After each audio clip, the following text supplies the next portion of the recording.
Hey everyone, welcome to Mindful Adventures.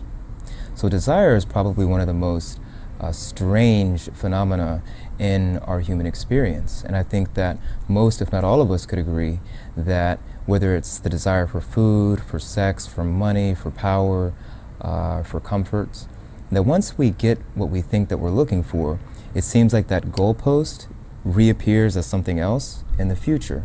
And so then we go on striving, and we may call that motivation, we could call it anything else, but we go on chasing and striving for the next goal, the next thing to possess. And there's a midrash, the midrash is a rabbinic commentary on the scriptures. And this midrash says that when a person gets 100, then they want 200. Once you get 200, then you want 400. And this is natural. I think we all go through this. Even with on Instagram, you get the 50 followers, you say, now I want 100. You get 100, now I want 200. And then it's 4 or 500, then 1,000. And so then one has to, every now and then just stop and ask, okay, where's the finish line? If I stop desiring, does it mean that I'm ready to die? Not necessarily. But I think it's an important question to ask oneself. And so what is this desire, these illusory desires that we have in our everyday experience as a part of the human condition? And again, I'm not saying that our desires are necessarily unnatural. I think that once they become neurotic in nature and we have to, it's like we need that fix, then one could say that it's starting to move into the unnatural territory when you can't be without it. But let's just take a look at this, What place does desire have in our lives? I know that with myself, I've always been, or I used to be much, much more ambitious, chasing after so many dreams and fantasies of what could be, if only I have this and if only I have that, And it wasn't until I really moved deeper in mindfulness, deeper in self-awareness and meditation, until it was very clear exactly who I am, what the self is. It wasn't until then that I found satisfaction, real satisfaction. And this desiring and this clinging and this chasing and seeking takes on so many forms, so many different forms. I think one thing that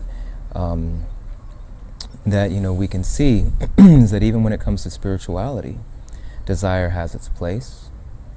And things get really tricky though when desire starts to clothe itself in spirituality. A lot of people are asking questions like, how do I manifest more wealth in my life? How do I attract the love of my life? How do I manifest freedom and confidence in my life? And this is something that, I know not what I'm going to share. It may not be palatable to some of you who are watching, but it's important to take a look at it. That's why I'm sharing it. It's that out of all of the seeking and asking for manifestation and attraction, and just listen to the language of it. Do you notice the common thread here? How can I get? How can I attract? How can I manifest? How can I receive? How can I acquire? How can I possess? It's all me, more, more. I want. I get. It's all clinging. It's all very materialistic in nature. I would even go as far as saying that sometimes this, what we call, just pure desire is really just materialism in disguise. And I think that's what's given rise to spiritual materialism, known as manifestation or attraction. So I'm inviting you to ask this question: what is the I that is a manifestation in and of itself. What is this I? Right? When we are able to really go deep to the root of the being, the I that is a manifestation in and of itself, asking to manifest something else, asking to attract more and more and more, then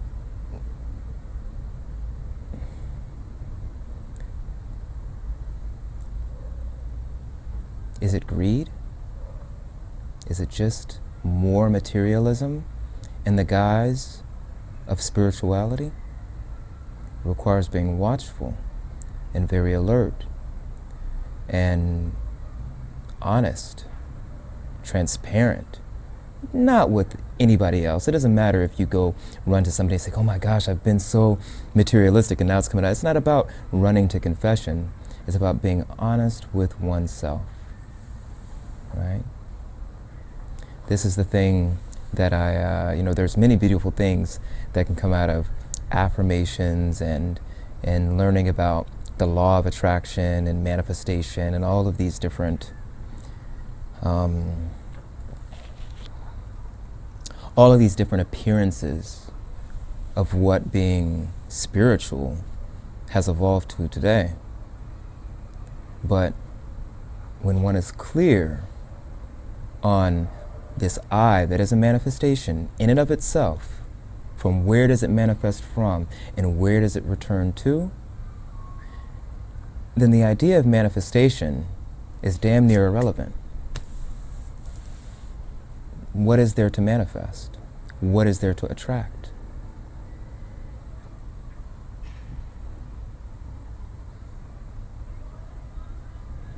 What is this I? Why does it have more motives for more clinging, for more acquisition, for more possessing?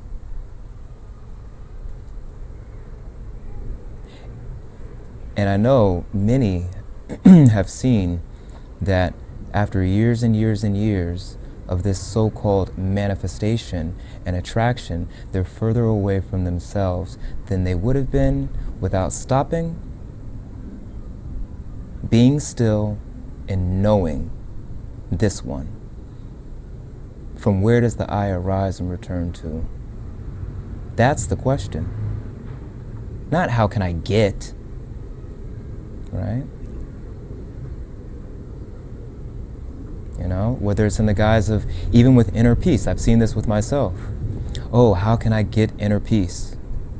For those of you out there who are on the search for inner peace, this may not apply to everybody, but I advise that you first take a look at the greedy warrior, come to peace with the greedy warrior within, and then you will find the inner peace. The peace that isn't inner or outer, it's just peace. It doesn't matter whether it's inner or outer. If it's inner, that means it's all yours. It's, I have my inner peace. I can't be touched because I have my inner peace. Now, what kind of peace is this? It's the peace, if you want the peace which passes understanding, the peace that does not rely on inner and outer, but your peace, then there is nothing to possess with that. You're either peace or you're not peace. Not to say that not being peace is wrong, it's just got to come to terms with it, right? Why create a split? Why create a war? Why create a chasing? Why create goalposts that are mirages that will disappear into thin air and nothing but clouds of smoke? When you can stop, be still, just a moment, just a second, not even a second, not even a millisecond, now, to stop and find out about this one that doesn't come and go. To see what is here now. And if you're not happy with what is here now, which is perfectly okay. It's not about being, oh, well, I don't have enough money in the bank account and I don't have the love of my life, and so, you're supposed to just pretend and put on a smiley face. I don't think any of that stuff really helps anybody. All this positive thinking, let me just think it away. Overthinking kind of gets people in trouble in the first place. That's why it's best to be still and to be silent and inquire with oneself, what am I? What is this I that is asking to manifest X, Y, and Z when this I is a manifestation in and of itself? Now, if you can just trace back where this I arises from and returns to, then you'll find something that is inexhaustible, something that cannot manifest or disappear, something that is not a mirage that requires more and more and more, chasing, striving, consuming, possessing. Real talk.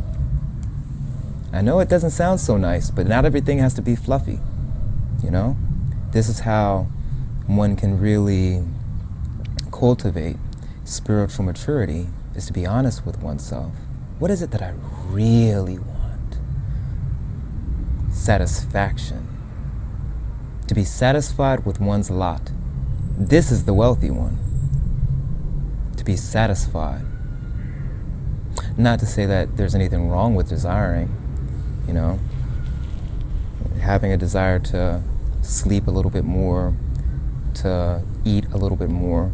I don't think anything's wrong necessarily with desiring.